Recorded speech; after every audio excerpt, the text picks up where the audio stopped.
Me again, 2 in 1 day. Wow, I must be really on a roll. No, I'm actually just very disgusted, upset, and devastated. So, this little snippet, hopefully much shorter than the last, is about discrimination in America. And I agree, there is no room for discrimination in any nation. However, I just heard Mr. Carlson, and everyone knows it's no secret the cat or the lion's out of the bag. I'm a big Tucker girl, Tucker fan for life. Don't always agree with the man, but then again, sometimes I find myself disagreeing with me, believe it or not. But Tucker recently went to Russia, and he said, and I didn't read the whole thing because I was busy, but he said that after visiting a Russian supermarket, he's spoiled for life. Why? Well, basically, like I said before, other nations take pride in how they live and how they represent their country to the world, at least on Fox. We don't care. At least North Americans don't care. We've accepted people shuffling their feet.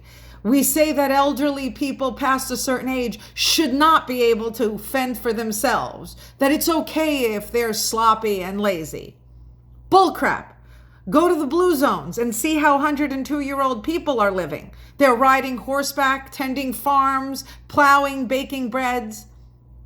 It's our acceptance of complacency that has destroyed North America and perhaps is on the verge of destroying the world. But I digress. Tucker said that he loved the Russian supermarkets.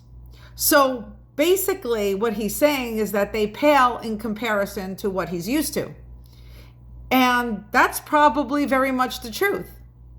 And I think that's a byproduct of the lack of discrimination. Yep, I said it out loud. Discrimination is necessary. Discrimination is a good thing. How? Oh, I'm not talking about your general discrimination, discriminating against people because of the color of their skin. That's just ridiculous. I'm not talking about discriminating against somebody because of their religion. Again, ridiculous. I don't think people should be able to come to North America and tell us not to celebrate Christmas, a nation founded on Judeo-Christian principles. But bottom line, you don't want to celebrate Christmas? Don't. As my son would say when he was about 4, you want to? Do it. You don't? Don't. But don't impose your opinion on us, especially in the nation that was founded on certain principles. Okay. That being said, no one is advocating for discrimination, not against age, not against gender, not against weight, not against color of skin. All of that is just ridiculous and a non-issue for me that should never be brought into a conversation. But discrimination, to a certain extent, is not only good, but necessary. And I think that North America and the world currently doesn't have enough discrimination. How so? Well, we need to start being discriminating the way people were discriminating back in the day. Restaurants should not allow people to sit to have a meal in slippers or pajamas. There should be a jacket, shirt, and tie requirement for men, especially in the more expensive dining establishments. Women should also be expected to dress accordingly. Now, I'm not advocating for dressing with ball gowns and tuxedos or having a full face of makeup, but being respectable and presentable, especially in public and especially in fine dining establishments. Schools should be discriminating. They should have a dress code, even in public schools, to make sure the children are modestly dressed and focusing more on their academics than on someone's ass. Or tits and ass, for that matter. We need to bring back uniforms to many of our schools.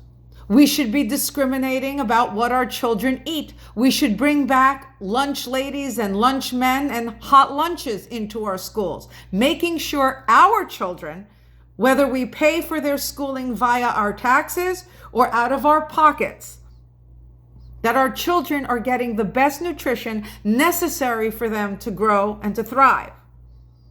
We need to ensure that adults do not walk out sans underwear so that men's junk is flying in the breeze, or that women's tatas and nipples are showing.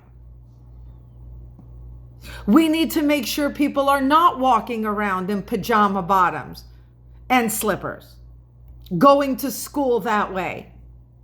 Sure, live in your dorm like that, but don't attend class like that. We need to make sure there is a dress code in the workforce,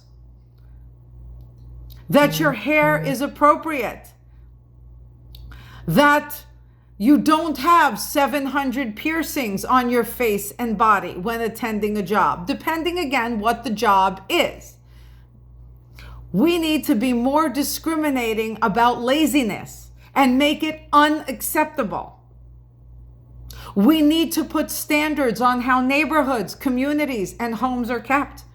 Remember that if your neighbor or mine does not upkeep his or her home, then your home or mine loses value in the process. So we need to impose very strict standards. So again, discrimination against laziness, against complacency, against sloppiness. Remember, cleanliness is close to godliness.